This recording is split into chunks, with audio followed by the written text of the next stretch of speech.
Hello, everybody, and welcome to a new episode of the AutoCrate Podcast. Today, I have the pleasure of having here Lisa Franz, and today is just another podcast that I think you may have to take out your notebooks because it's gonna be a lot of learning. So I'm excited for her to be here and her share her knowledge. So, Lisa, can you please introduce yourself to the audience? Of course. Welcome or thank you for having me, Daniel. It's a pleasure being here. And I am a nutrition and fitness coach. I have a master's in exercise science, health promotion, and nutrition. And it is my passion to help people live better lives in a better body. So for me, that means a very holistic approach in regards to just generally improving quality of life, whether that's for some performance athletes, whether it's to get better at work at what we do, whether it's simply to feel better. And all of that comes from a personal drive, personal struggles in the past as well, which I have wanted to transform and turn into giving forward, sharing with other people what I've learned. Oh, that's incredible. And talking about struggles, I wanted to reach into that. And I just wanted to ask, has there been a moment that you feel like you have been at rock bottom, like hopeless? I have been there myself. Yes, I have, absolutely. So while I did study exercise science, health promotion, and nutrition, right after university, I actually decided to become a police officer instead because I didn't really know what I wanted to do with my degree. And so as I was working in the police, I also started training in CrossFit, and I learned a lot through both of these things, but both in combination with very little sleep really had a negative effect on my mental health and my physical health as well. Like I just went way too hard for way too long without sufficient sleep and recovery. So at some point, I was like, I need to get out of this shift work. I need to stop doing what I'm doing because something is not working. My relationships aren't functioning so well. I'm not happy in my work. I'm not really fulfilled with what I'm doing. I don't actually care if I die tomorrow. And that was like a really big wake up call for me because I'm a very positive, passionate person. And going from that to having such a low mental state was like, I need to change something. And thankfully, that was the moment where I decided I wanted to work location free online and really go back to my passion, which is physical health and helping people in that way. Now, first of all, thank you for your service. I don't know how long you Thank you. wanted to be an officer, but you keep us all around safe. So I want to thank you for that first. And it is interesting because we all go through it. Sometimes we imagine that people don't go through that kind of struggles, and yours was more like emotional, right? You felt like you were tired and there was nothing to live up for. And Mm. people around the globe are gonna connect with you because of that. And knowing that is interesting because you decided, okay, I'm gonna leave being an officer and I'm going to focus on my passion, physical health.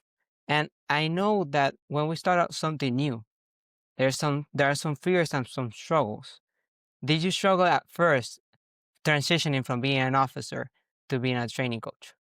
Absolutely. And I mean, the voices in most people's heads from like parents and society in general are so loud. So I always just had in the back of my mind, what are you doing? Why are you leaving a quote unquote secure full time employment, a quote unquote secure job for something so vague like working online?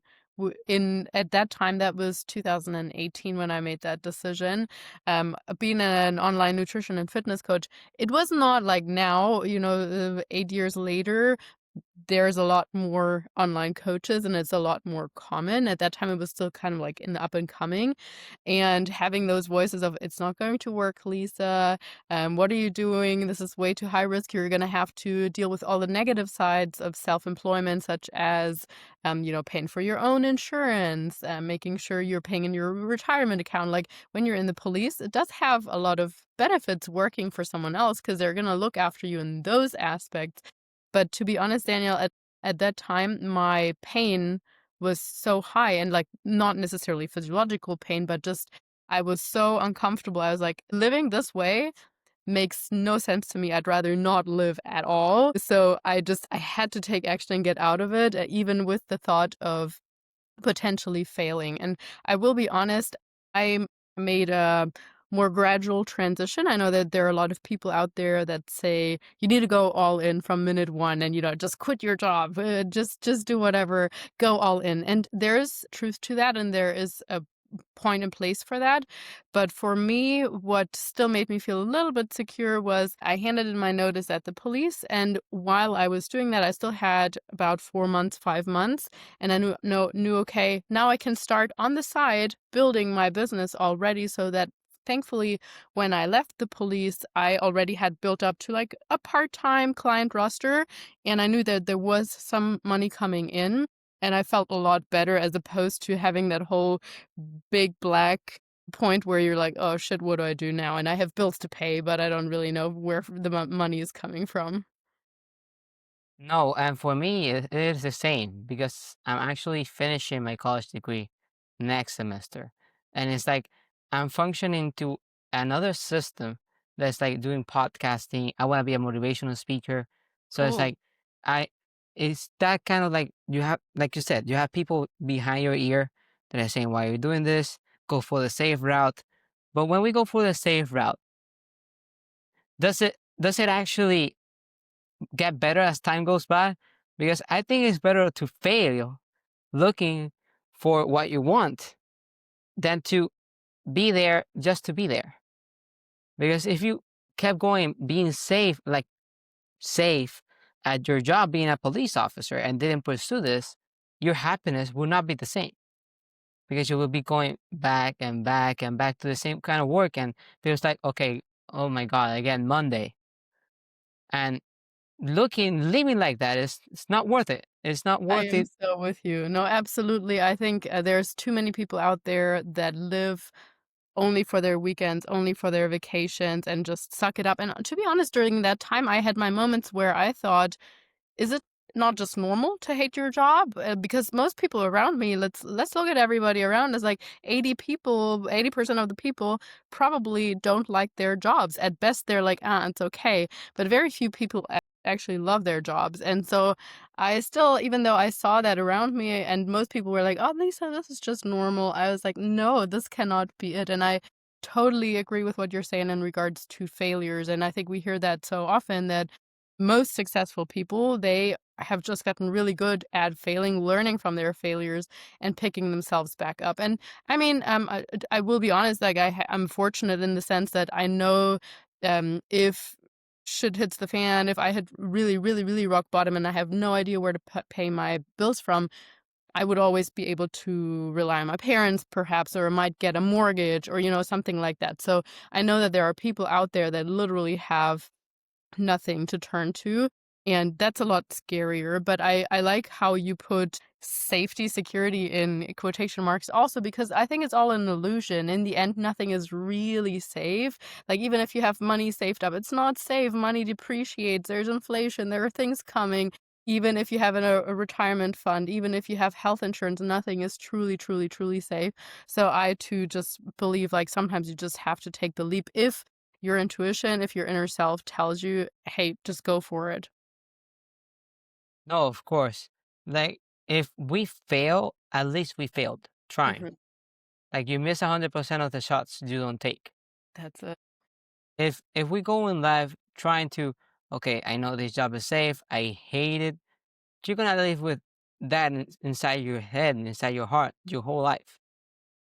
Yeah. If I fail doing the podcasting, at least I say I tried and it's not Exactly, for me. you tried, and or maybe you will do some analytics figuring out, why it went wrong, and I would have done exactly the same thing. And I think you well, I mean, I don't know for sure, but in my situation and possibly in your situation now also, we are lucky in the sense that I didn't have anybody to take care of. Like, I didn't have, 3 children to support and a husband to pay for or whatever. Like, I think if you sometimes have all these things, or you might have a huge student loan to pay off, that is sometimes people feel a little bit different about that. If you know you need to support your kids, that's a higher risk. But I would say that especially if you are listening to this and if you're, younger, if you're just in university right now or early 20s, late teens, that is the perfect time to be taking risks. You are free, you don't have many other obligations other than looking after yourself. So I would say that that's honestly the best time. And in business, I studied business in college. They say when you're younger, go for more risks. Hmm. Go for the things that give you like a higher risk, higher reward kind of thing. Measure that because when you're young, you're able to take a hit, That's it. right? And I understand people that have children, and it's like I have to stay here, and I completely understand because my parents, I see it, right? It's in front of me, Hmm. but you know, trying to pursue what makes you happy should be a priority. I It agree. should not be something that you leave it because, I feel safe. And you might feel safe in the moment, but everything fails at because you might work at a school or a grocery store and you think your job is safe because people buy. But if people don't go there and the grocery store stops producing money, it's gonna close. Exactly. Yeah, So so your job is so never true. safe. And with regards to the parents, I mean, I get that that's also maybe a little bit of a generational thing where they have intrinsically even more so, oh, you need to be secure, you need to be safe, and so on. But I couldn't agree more. Like, life is too short to be unhappy for more than a third of your day, probably like half of your day, right? Like, you have sleep, you have a little bit of life, and then you have work. And so, if for that last third or almost half of your life, you're just constantly waiting for the time to tick by. It's not a nice existence. And I too have seen that with my dad. So my dad had a very secure job at Audi, the car factory, like very stable, reasonably good income and so on. But he hated every minute of that. And before he started working for Audi, he was actually doing something physical, something with his hands. So he loves woodwork, he loves building stuff, he loves welding, those kind of things. But it was always said, no, this is not going to make enough money. But all that I remember from my childhood is not all the money that they spent on me, to be honest. All I remember is that he came home and was miserable, was in a grumpy mood. So I probably would have preferred for him to take the risk to do something that he liked and be a happier dad, even if that maybe meant I couldn't wear super nice clothes or we might not have been on gone on vacation or so. So I think it might be a similar concept as sometimes parents stay together for the kids even though they hate each other, like we all know these couples. In my opinion, there is no point to that either. And just like that, there is no point of staying at your job if you hate it, in my opinion. It affects everything. If you hate your job, it's gonna affect your entire life. You're That's gonna it. go unhappy. The moments that might make you happy do not fulfill you, right? Because you're tired from your job, you don't want to go back. Because for example, my dream right before was to play baseball. When I hit the surgeries and went through everything medically, I couldn't play baseball anymore, right? So at the time, I was like, okay, what am I gonna make of the future? Okay, it's not uncertain. I'm gonna study business. I love business, right? Mhm. I am not studying because of the money.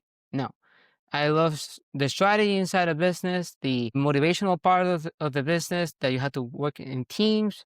So I like that part. And that is the part that we have to focus on because if we focus on only on the money, money doesn't come every time.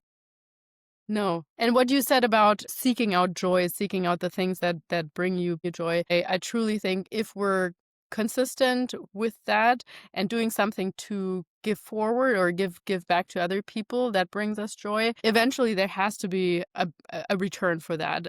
I mean, of course, yes, the strategy needs to be in place and all that, but I think truly a person that focuses more on, hey, I'm doing this because I love it and I don't have the perfect strategy is probably going to be more successful than the person that has the perfect strategy but hates what they're still doing, even if they're an entrepreneur. So yeah, I really believe being passionate about what you do is so important. And so for me, just to give the listener a little bit of a background, also, I have always been active. I always loved, anatomy, physiology, performance when it comes to that. But when it came to nutrition, I struggled because, of course, we hear all these different things. And I'm sure you too, like when you open up your social media, probably there's one person talking about carnivore, the next person about keto, the next person about vegan. But like it's so confusing. And so I found myself in that whole well of, like, trying out different diets, but always feeling restricted. I, like, literally remember I was traveling through Thailand, and I had just done a good workout, and I went to the food court, and I was, of course, starving after my workout, and I looked around, and I couldn't find anything that I was, quote, unquote, "allowed to eat," because the one thing had carbs in it, like some rice, the next thing had sugar in it, and of course, sugar is horrible for you, and then the next thing was deep fried, and so I remember I started crying in this food court because I was just so frustrated with myself with all the food rules and regulations I had put on myself. And then that moment I decided, I was like, I need to find actually like a science-based, evidence-based way of how to approach this. Because believe it or not, even though part of my university degree was nutrition, we learned very little in terms of application. We learned about, vitamins and minerals and all that stuff, but nobody was like, hey, if you want to gain muscle, what do you need to do? Hey, if you want to lose body fat, what do you need to do? So I basically went on a hunt and learned finally that when it comes to muscle gain or fat loss, really the most important factor is how many calories we're eating and how much, of course, we're expanding. And then based on that, having the right distribution of protein, carbs, and fats. And as long as the majority of what we're eating is good quality, it's also okay from time to time to have a slice of bread, to have some brownie, to basically go out from time to time, all things that I did not allow myself prior to that. And so when I learned that, it was like an eye-opening moment, and I felt what I now call food freedom, because I no longer was like terrified of, hey, my friends want to go and eat pizza. I can't go with them. Or I'm invited to this birthday party, but I don't know what there's going to be to eat. And so suddenly, when I learned to do that, A, my body changed. B, my energy levels changed. I'm sure you, someone who's interested in high performance, is also very much aware of like how much food can affect how alert we are or how tired we are, how sluggish we feel or not. And so for me, honestly, it was a game changer. And yeah, that was like truly when I decided that nutrition was going to be the majority of what I want to teach people. And yeah, sure, training is important. Being physically active is very important. But I think it's a lot more generalizable than nutrition, which truly needs to be a bit more individualized. So there's no, someone might feel better with some fasting in the morning. They might have more mental clarity, whereas other people, they might feel better with more regular, smaller meals. It really is a lot down to the individual, and there's no like hard and fast rules. So anytime we hear someone who's like really dogmatic and just says, everybody needs to do keto, don't listen to that person, because there really is no one size fits all rules, in my opinion. Yeah, there are people that feel great on keto. Yeah, there are people that works really well for, but it cannot be a fast rule for everybody, in my opinion. No, it is a great opinion. Going back to what you said about being different opinion, yes, you open social media and you have like 1,000 opinions. It's like, which one? And you have to look which one fits for you, That's it. right? Yes. One of my previous episodes, I talked about success. Success for one person might not be success for you, Yes. right? The keto diet might be right for that person, but it might not be for you. Overall, looking and seeing which one fits for you, that's the right thing to do. Because if Absolutely. you're trying out something and you don't like it, you're not gonna continue. It's like people, I hate doing diet. I'm like, if I know it is hard, but it's important. I tell people it is 90% of the diet that you do and 10% of the exercise.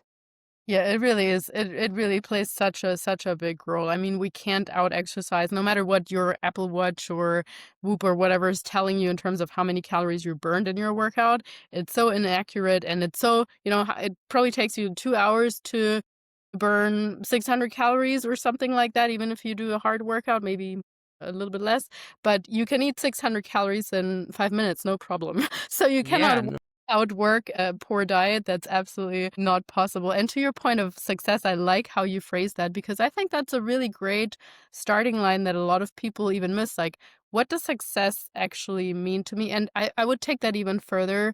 What does a successful life look like for me, to me? And irrespective of what social media is trying to tell you, irrespective of what your parents might be expecting from you or what society might be expecting from you, is it really having this and that car? What is that going to give you? Or what's the underlying thing? Maybe you value freedom a lot more. Like in my case, like now looking back at the main differences between the police work and what I have now, I love creating my own schedule. I love knowing that I'm working for something for myself and not for another person. But the next person might say, no, success for me is truly that I can finish my workday at 5 o'clock and I can come home and I don't need to think about work again at all because it's not my business. So it's very different. Like everything always has a positive and a negative, right? And so establishing what's more important to you. Do you want to be the entrepreneur who comes home and 24/7 basically thinks about their business because they're so passionate about it? Or do you want to be that person who's like, I don't want to have the responsibility. I'd rather be in full-time employment. And just being honest with yourself, there's no right and there's no wrong. And the same thing with overall success. Some people might accept less money, but having more free time. Other people might say, no, I'd rather have more money. I don't really care about free time. So I believe like at your age or even younger is like the perfect time to think about what that means to you, at least for now, because no question that success definition is going to change over the course of the years. When you're 40, your success definition is probably different than what it's like in your 20s. No, it's very different. And to your point, it is incredible to analyze what a successful life is for you. Because if you go by living another person's successful life, you're not gonna be happy yourself. If Abs- entrepreneurs had a guarantee, everybody who had a business. But to be an entrepreneur, you need to have the stomach to take risks, and not everybody loves taking risks. So you have to analyze what is the best situation for you, and not only in business, but in every aspect of your life. If you think, okay, this type of exercise, I don't like it, but I prefer this one because of this or this and that. Go do that one because it's better to do the one that you love than you skip the one that you hate, right? Exactly. Yeah. Adherence and consistency are going to beat every optimal program that you're not sticking with. That is so, so, so true. And even from personal experience, so I mean, I have now had or been working in this full time as a nutrition coach online for almost 7 years. And even in that time, my definition of success has changed a lot. In the beginning, so I'll sidebar this and say I'm a huge fan of having mentors, of having someone ahead of you that you're looking towards for guidance, for shortcuts, just for motivation and so on. So ever since, or actually before I started my own business, I had great mentors by my side. They told me, book recommendations, or Lisa, I think you can push to this and that point, or now might be the good time to start your own podcast, or to bring on someone who works for you, those kinds of things. So anyway, my mentor in the first couple of years of having my business, I owe him so much gratitude. His name is Cody McBroom. He's the owner of Tailored Coaching Method, a very successful nutrition coaching business and mentoring business. But anyway, he really had wonderful principles. So, for example, he was big on goal setting overall, of course, not just for the beginning of the year, as we're recording this in December, but in general, he at the beginning of the year doing the biggest goal setting every 3 months, kind of breaking that down and then breaking it even further down to a monthly basis. And then what does that mean for my day-to-day steps? So, not just saying like, I want to lose, 20 pounds, but then saying, okay, what does that mean? How much do you want to lose in the next 3 months or 6 months? And what does that mean? How much you want to lose in 1 month? What does that mean per week? And what do you need to do tomorrow in order to achieve that? And likewise, we had, of course, goals so he called it body, being, balance, and business. And I think this is like a principle more taken from a Wake Up Warrior, another mentorship group. And so you set goals for business, you set goals for your relationship, you set goals for your own spirituality or whatever you want to work on, and so on. And so in the first few years, I really set a lot of goals for myself financially, and also in terms of how many clients I wanted to grow each month, each year. And I was very successful with that method up until maybe 3 years, 4 years into it. I was starting to feel super overworked and started to dislike I'm not gonna say hate, but dislike my work. And that was another kind of wake up call for me because I was like, Lisa, you really love doing this. Now you have some employees and you find yourself doing more delegation rather than actual coaching. That's not really the point of it. You are working pretty much like 14 hours in a day and your bank account is filling up. You don't even know what to do with the money. I mean, yeah, you can invest and so on, but was at the point of being self-employed, and so at that point, I kind of pulled the string and just said, "I'm gonna redefine this, redefine my goals, and even if, having less clients, maybe charging more and targeting a different client niche because of that, but acquiring, yeah, less clients perhaps, you are gonna free up more time." And with that, I will be completely honest, that was quite difficult in the beginning because, of course, you also get used to that whole, "Oh, I'm so exhausted at the end of the day. I finally feel like I'm worth something. I'm successful at this." And if you start doing less, fear creeps in and you think, "Oh, am I sufficient? Is this enough that I'm doing?"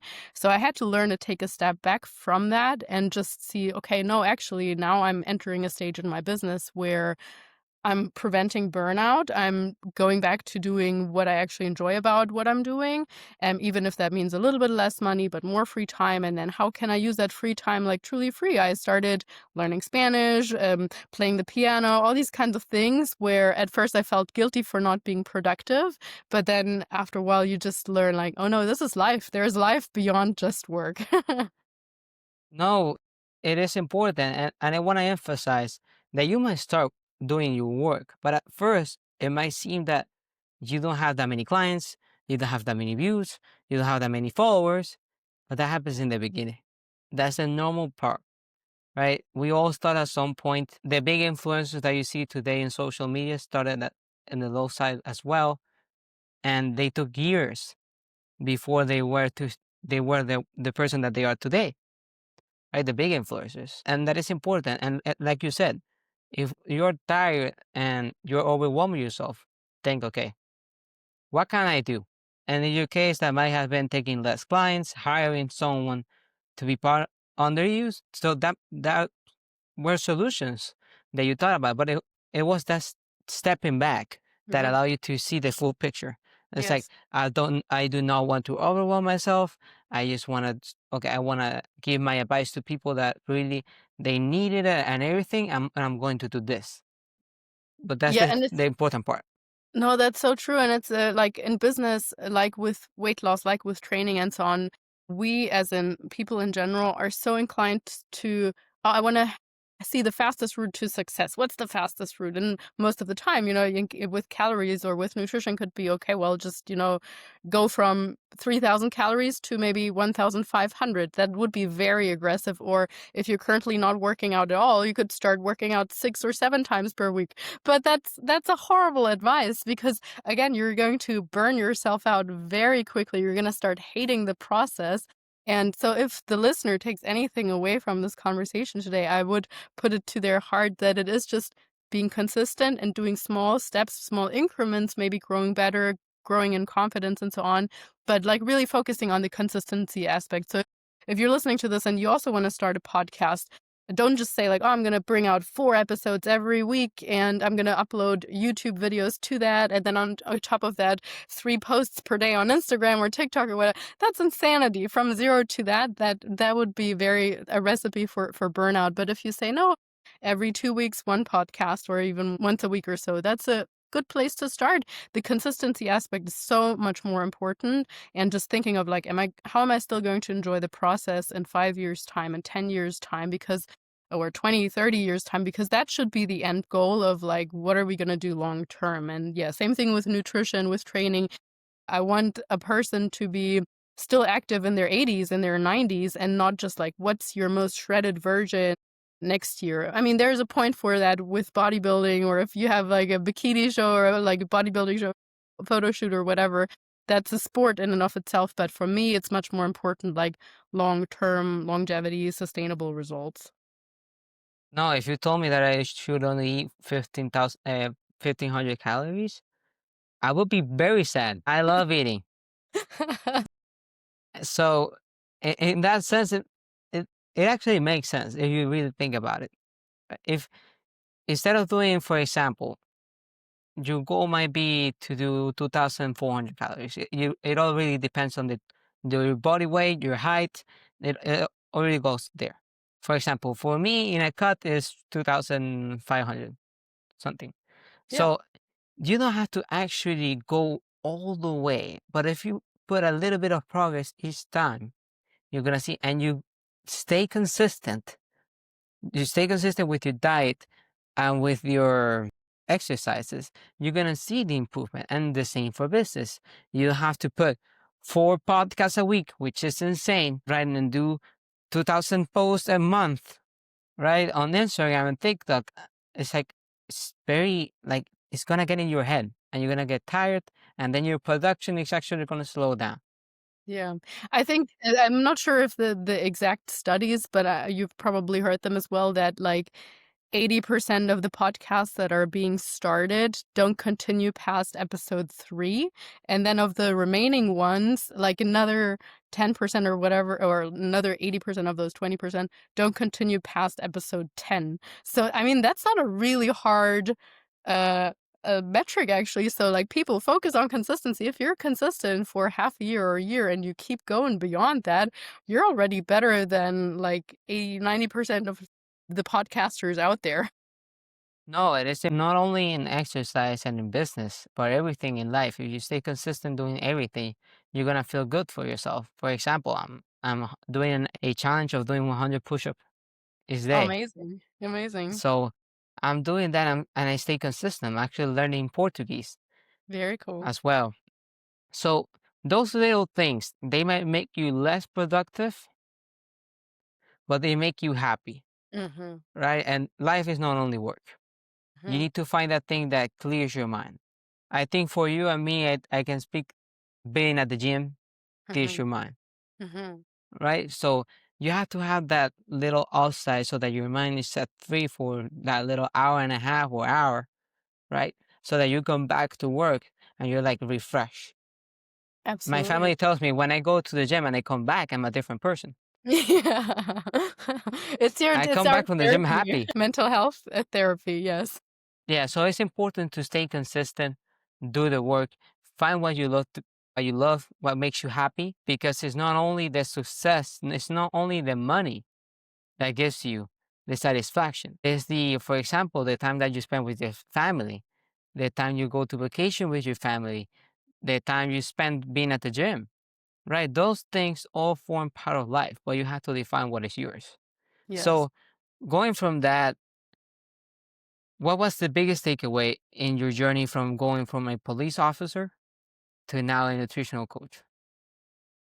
I mean, I'm gonna piggyback on what you said, actually, that passion or enjoying what we're doing is really so important. And again, like, life is too short to do things that you hate doing. In saying that, I'm going to bracket that by noting, in every business and every job, there is going to be aspects that you don't enjoy doing as much as others. So, for example, to this day, I don't like writing invoices. To this day, I don't like looking at the analytics and stuff like that. It's not my natural inclination. I much prefer talking to a client, or even, creating a newsletter or whatever, creating a freebie for my website. I enjoy those things, those more creative things. Nonetheless, I do the other things because otherwise the money doesn't come in. So in every profession, there's going to be some pros and cons once again. But yeah, I think aside from that, there are of course also things that I do miss about being a police officer, such as the camaraderie. It's nice to have people directly working with you. I'm generally someone, I like my alone time. I enjoy working in a solitary fashion most of the time. But sometimes, and anyone listening who is also working online on their own might be able to relate to this. Sometimes it does get a little bit lonely. Sometimes you do feel like, am I the only person who feels this way? And that was actually, for me, one of the reasons why I started my podcast 3 years ago, a bit over 3 years ago. Number one, I wanted to provide more resources for my clients, because so often I would be asked about, well, Lisa, what's a good protein source? And so I could just say, like, oh, listen to this episode. Here, I'm telling you all about protein in this episode. Or so, first of all, yeah, content for the clients. The second reason was I wanted to network more. So I also have like researchers, or experts, other coaches, and so on the podcast, mostly talking about nutrition and fitness. And that's been really a great way for me to expand my network. I now am sometimes invited to conferences in the US. I don't live in the US. I'm in South America, actually. So I'm invited to conferences and get to meet even more people and just putting yourself out there. And then the third reason for me to start my podcast was to just get better at public speaking, because for me, English is also not my first language. And so I just wanted to get more exposure to that, because it's one thing writing an email to someone or even sending a voice message to a client, but it's another thing if you are speaking to a larger audience and you are put on the spot. And so I guess that would be another thing that I would encourage the listener to take away from this, aside from the consistency aspect, challenging yourself. If you only lean into the things that feel comfortable, even though we talked about it should bring you joy overall, but don't just lean into the things that feel comfortable, because if you only listen to that, you're never going to grow as a business owner or an entrepreneur in whatever you're doing. At first, when I thought about hiring someone, I was like crapping my pants, because I'm like, oh no, I don't want to do this. I don't even know how to lead myself. How can I lead another person? And, so it's uncomfortable, but you learn bit by bit and you make your mistakes. And as long as you reflect on them and maybe you have some good takeaways, you have some good mentors that assist you through these harder times, you're going to keep progressing and growing, which in my opinion should be one of the main goals anyway, no matter what we do. One analogy that I can go back to is when we are at the gym, you can go do a set, and your set might be of 12, but Mhm. you actually grow more, right? If you do 13, 14, Very true. Yes, and yes. reach for failure, Yes, that's when you grow the most. Not yes, because you do 12 and that's it. So you have to be comfortable going to 13, 14, yes. and feeling the pain, feeling this thing in the muscle that you're hitting. That's when you go. And that analogy goes to everything. Exactly. Yeah. So even if you want to become a better business owner, challenging yourself, like you said, in the gym, or signing up for a race or a competition outside of the gym, challenging yourself to learn a new language, all of this, there is a transfer to everything. Or even when it comes to relationships, like approaching a stranger in a bar, in a cafe, or whatever, might feel uncomfortable, but continuing to ask yourself, like, what's the worst thing that can happen? That person can brush me off and say, like, no, I'm not going to give you my number, but okay, cool. You're gonna continue living. That's it. And you learn. And if they say yes, great. If they say no, you tried. Exactly, that's it, absolutely. And so going back to your transition from being a police officer to now, who was that big influence or what motivated you to begin that journey? I know that you said you're emotional, like everything, but what motivated you outside of like thinking, okay, this is not for me? Mhm. Yeah, great question, and I'm gonna bring back the mentor that I mentioned, because I actually started listening to his podcast. So, well, it began with me at work, one boring night shift. I was just Googling, like, how to become an online personal trainer, and so I went on YouTube, and there was a podcast, I think it was called the Mind Pump podcast, and they had that led me to another podcast, and long story short, it led me to the podcast of the mentor that I then ended up working with.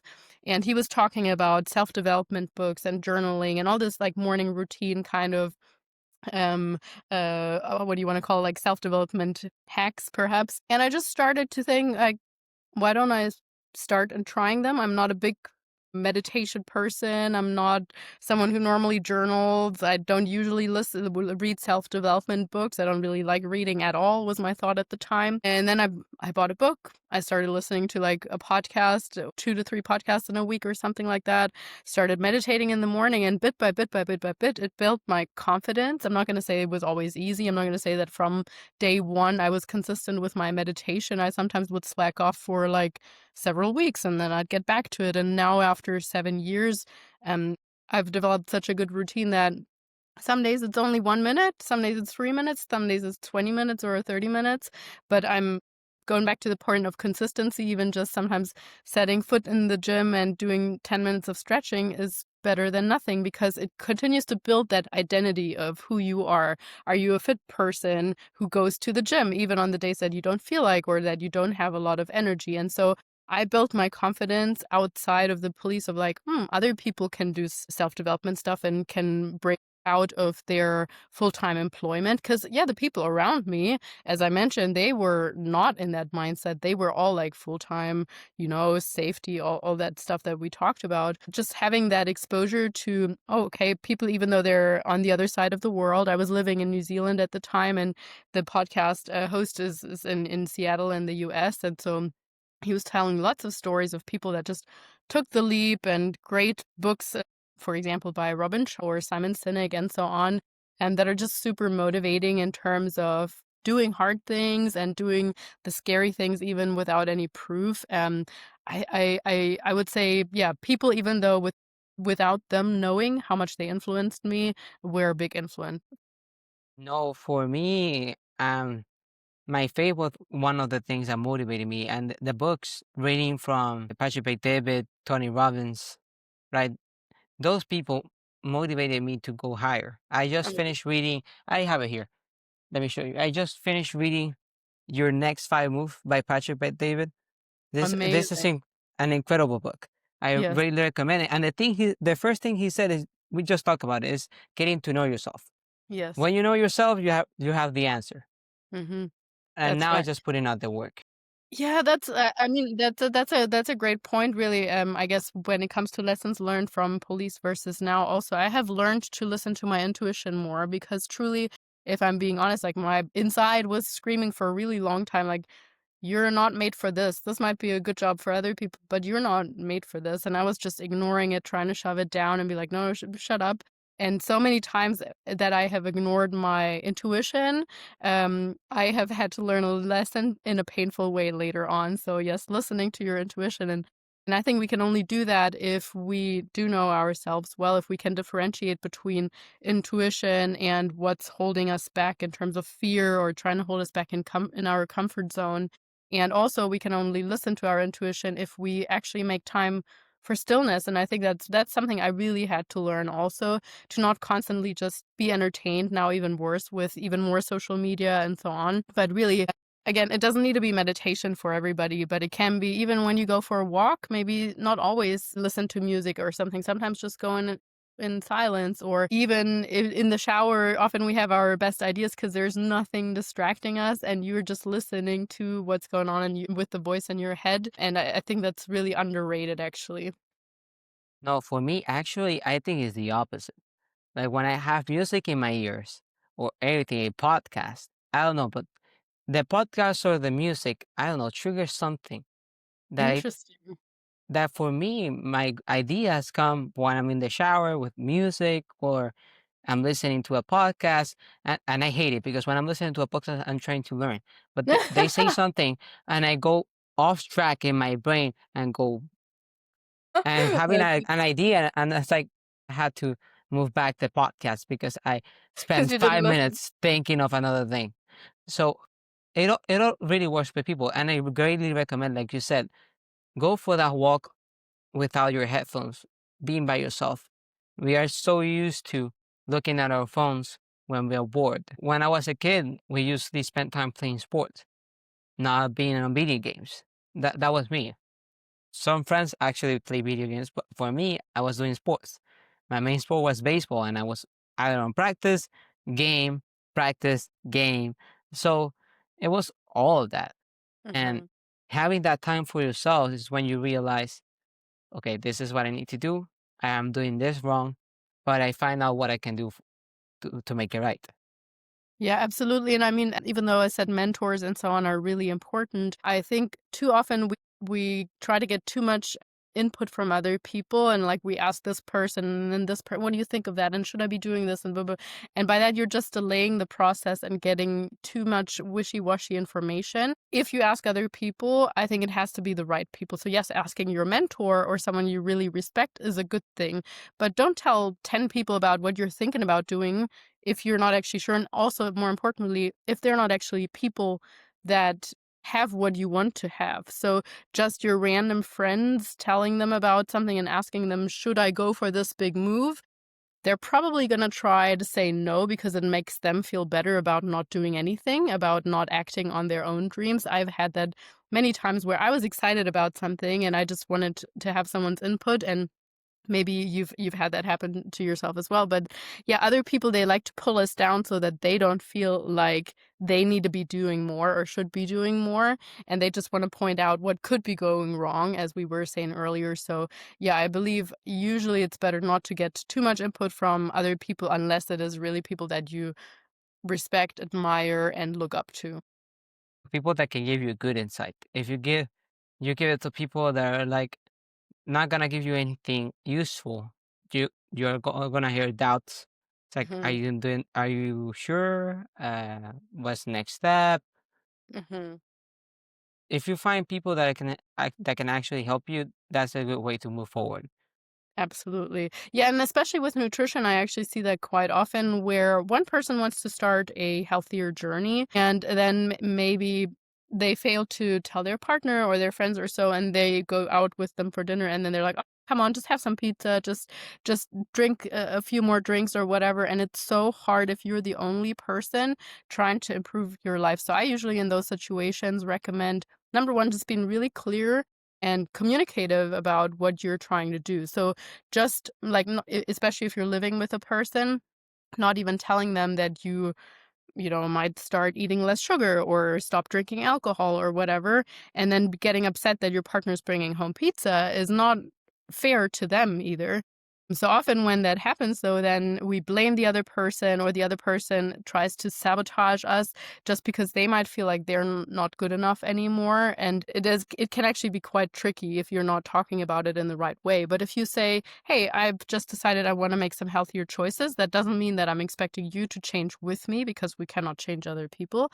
But I just wanted to let you know, and it would be great if you don't bring home my favorite cupcakes from now on, because that's just tempting me even more. Or when you're eating out with your friends, just don't say, "Oh, yeah, I'm on a diet. I cannot have that." That's a really negative connotation. But if you say, "No, thank you. I'm really happy with my steak. You guys go ahead and eat pizza. I love this. This makes me feel really good. I've just decided I'm going to make some healthier choices." That's a very, very different attitude because it sounds like you're actually enjoying what you're doing. So it's very important how we talk about things. Great answer. And before we go, what would you like to say to the people hearing this podcast? Well, I'm just going to, I guess, recap the most important things because I really want to always to give to people practical takeaways. That's like my aim with podcasting. So be consistent with whatever you want to do. Map out long-term plans and redefine your success, what that means to you regularly. Having mentors is so, so, so powerful. And just focusing on one step at a time, what you can do tomorrow as opposed to taking on everything and just picking the quickest route, but making sure you challenge yourself with what you're doing because only that way we're going to continue to grow. No, perfect. Thank you so much for being here. Where can people follow you for any advice? Absolutely. And yeah, I want to also say thank you so much for having me. It's been a pleasure. And if you're listening to this and you have enjoyed my conversation with Daniel, then even just drop me a line and let me know, like, hey, I enjoyed the conversation. Or if you have constructive feedback, I always like hearing that too. So my company name is called Nutrition Coaching and Life. And you can find me under that handle on Instagram, on YouTube, on LinkedIn. And my podcast is called the Nutrition and Life Podcast. I will leave the link for those down below in the description. Thank you so much, Lisa, for being here. Thank you so much for listening to the podcast. Please don't forget to subscribe, share with the people that you love. And thank you so much for being here and have a blessed day.